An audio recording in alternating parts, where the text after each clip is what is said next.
These two yogurts are exactly the same, except one of them costs almost 3 times as much as the other.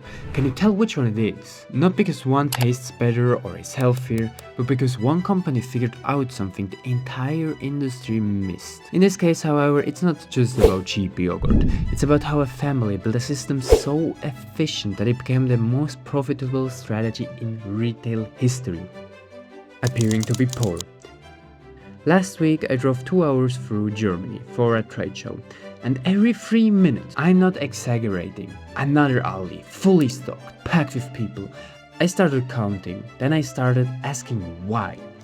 In the last 5 years, Aldi opened over 1,300 new stores globally. For comparison, Walmart opened 300 in the same time, and 600 of Aldi new stores are in the US alone. Aldi's domination is so massive, they're forcing local supermarkets to cut prices just to survive. So either Aldi is losing money every single day, or every other supermarket is doing something fundamentally wrong. Or there's a third option nobody's talking about. But to understand their strategies, we need to dig deeper into the story of Aldi. In 1946, Germany was in ruins. Two brothers, Karl and Theo Albrecht, had almost nothing. No money for branding, no money for variety. So they made a decision out of desperation. Sell less, charge less, and just waste nothing. They never planned for it to work this well. What started as a survival became the most copied business model in retail. And the crazy part is, the strategy was never supposed to become permanent. Back then, Aldi simply couldn't afford huge product variety. But instead of changing later, they kept the system. Today, Aldi only sells around 1,800 products in total, which sounds like a lot.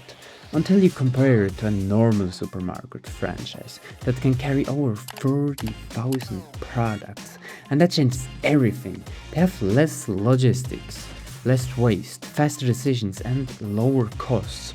While other supermarkets manage thousands of slow-selling products, Aldi focuses only on what people buy the most. And when you only buy 1,800 products, you buy a lot of each one, which means suppliers compete to get on that shelf. But fewer products alone don't make you cheap. Walmart sells less too, and nobody calls them budget. The real reason Aldi undercuts everyone, they cut out an entire industry that sits between factories and your shopping cart, and most supermarkets don't even realize they're paying for it. Now imagine it like this. You own a restaurant, and Gordon Ramsay gives you a full business system. Listen to me, you shut the fuck up. What he wants is... You wouldn't even serve it to him unbelievably. What's in store for him tonight? Welcome to hell. The recipes, the ingredients, the branding, basically controlling your entire menu and restaurant. Because the moment you stop buying his ingredients, you're out. And that's exactly how most supermarkets work. The ingredients are the big brands, Coca-Cola, Nestle, Kellogg's. They decide the prices, which means they also decide how much profit supermarkets can really make. But Aldi realized something. Why keep making other brands rich when you can sell your own? Today, around 90% of all these products are private labels, meaning Aldi doesn't pay massive brand markups to companies like Coca-Cola. They pay themselves. Think about a can of cola. Production might only cost around 15 cents, but big brands sell that same to supermarkets for maybe 60 cents before it even reaches the shelf. So a normal supermarket makes a tiny margin. Aldi saw this and made their own version instead. Now they're controlling the product, the pricing, and most of the profit. So now Aldi controls the product, the price, and most of the margin. That should be enough, right?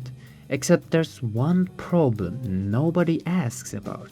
If Aldi is this efficient, how can they afford to open a new store every single day? Because that math doesn't work unless you know what they're actually selling. Now there's a problem. Earlier I said Aldi opened around 1,300 new stores in just 5 years. And if you break that down, that's billions of dollars in constructions, lands, and setup costs.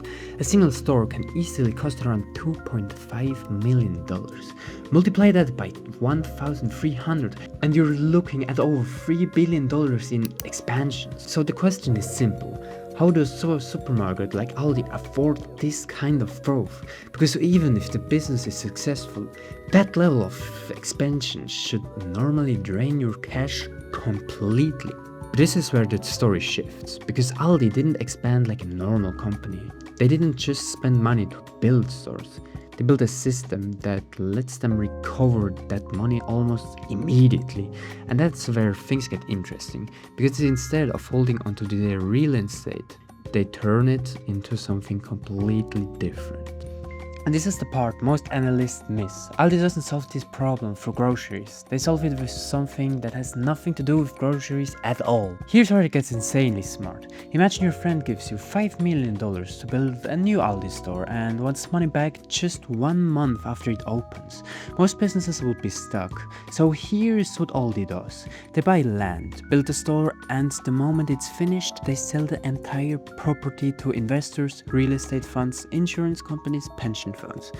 Why? Because investors love stable tenant, and Aldi is as stable as it gets. So the investors pay $5 million and Aldi gets their capital back immediately and then simply rents the building back. They keep the stores, keep selling the groceries, and keep expanding. That strategy is called Sale-Leaseback, and it's not retail thinking. It's private equity thinking, except Aldi did it with just yogurt.